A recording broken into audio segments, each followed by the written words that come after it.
and then we go out into the desert, and we've got dust in our nose and in our eyeballs, and there's helicopters blowing dust everywhere, and my priests are fainting from the heat, and they're handing out ice lollies and stuff in between.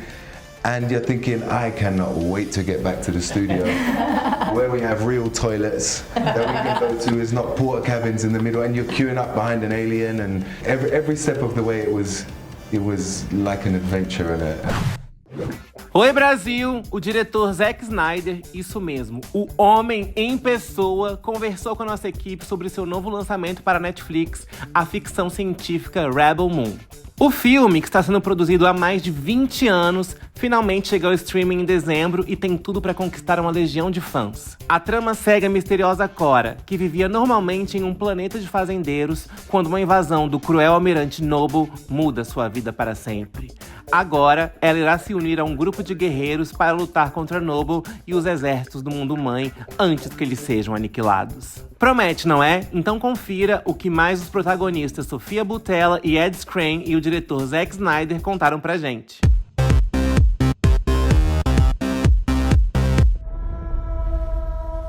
When I found you in the wreckage of that ship, I considered leaving you. I was afraid you could bring trouble to us.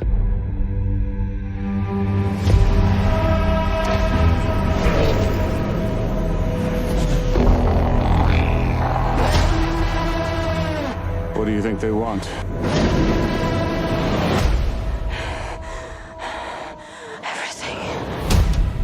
I want to ask Zack, how was the production of this movie? Because you've been on this production for 20 years, and it's now for 20 years. It feels like it. Yeah. And it's now just coming alive. Why it takes so long? Look, I was busy with some other things. Yeah. Let's say that.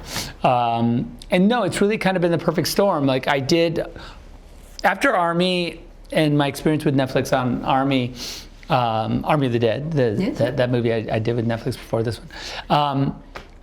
The experience was so awesome, and I felt so appreciated, and so everything we did was just there was no second guessing, there was no hemming and hawing, and it was a pretty weirdo zombie heist movie. In a lot of ways it was just what?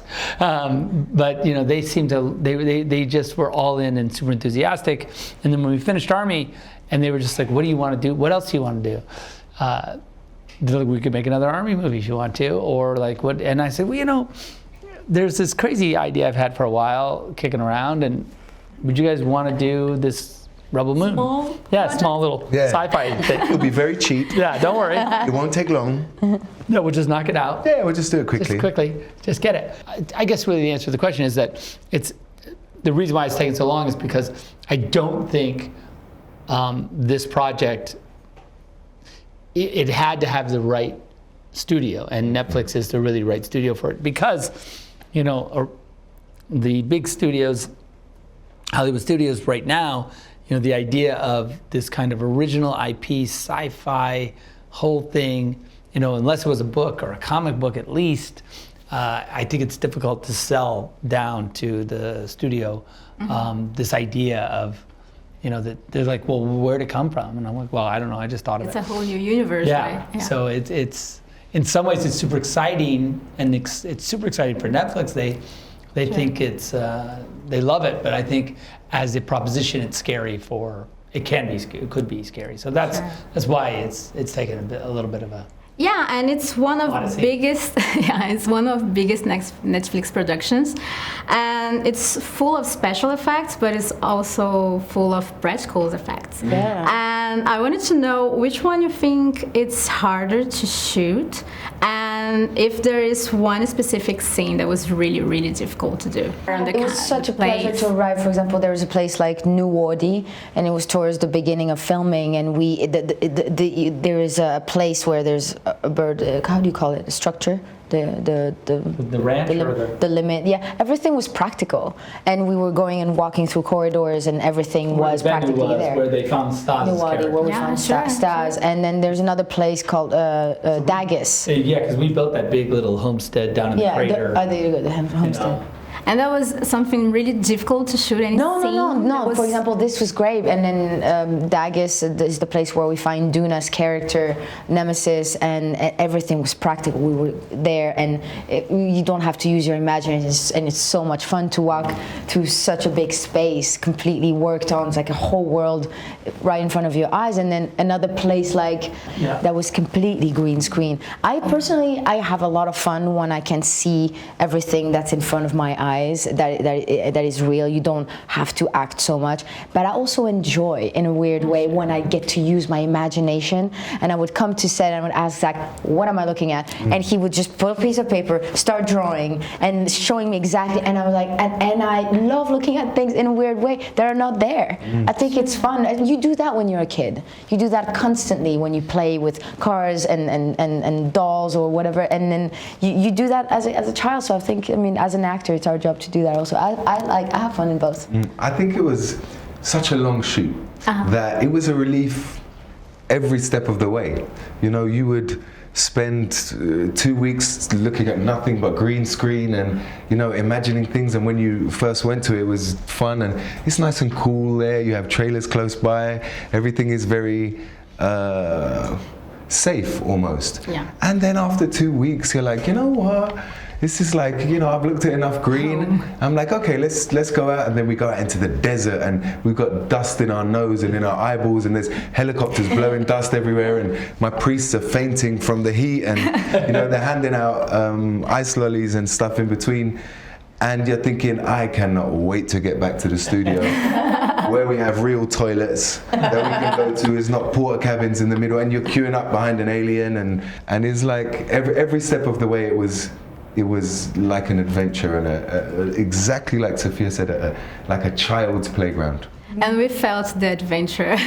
And yesterday we saw the trailer of Part 2. I think it was the first time for you both. I don't know. I know that you just the day before. Oh, okay.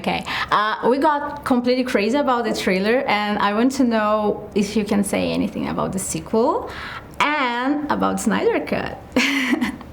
The Snyder Cut of Rebel Moon. Yeah. Okay, so wait, what's Snyder? So I'll say this. Really? I'm sorry. As far as the trailer goes and what happens in movie 2, I think, look, it's not I'll say something. It's not a secret that the movie 1 is like we build the team, and movie 2 we go to war, right? Yeah. And so I think that without spoiling it, I think that what you saw in the teaser, and if you actually go back and look at the original trailer, there's evidence of that, what's coming. And so I guess that's what I would say, is that what's exciting, I think, and will be exciting for audiences, because they've spent all this time with these characters now, and they've learned about them. Now let's see what happens to them. Now in movie 2 we can really push them to their extreme, and because you've spent the time investing, And then you get your payoff. Yeah, well. And thinking about that, I just want to finish asking, for how long we're going to see Rebel Moon? Because there is, I think there is a podcast, an animated series coming up, and lots comic of books. Yeah, look, I feel like I was knock on the wood, but we have plenty of stories, so it's not we won't run out of things to do. You'll have to stop us. Yeah, it depends how much you want it. And I hope it's a big, huge success. For us, it's already. Thank you so much. Parece que vai virar hit, hein? O longa estará disponível na Netflix a partir do dia 22 de dezembro. Então procure a maior televisão da sua casa e prepare-se para uma experiência de outra galáxia. Boa viagem! This isn't just pursuit of revolution.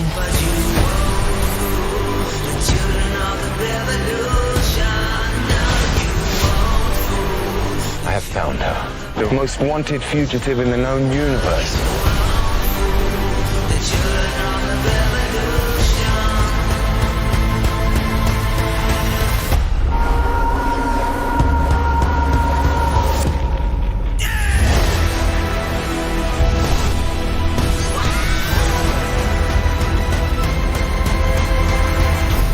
It's a new age for the universe.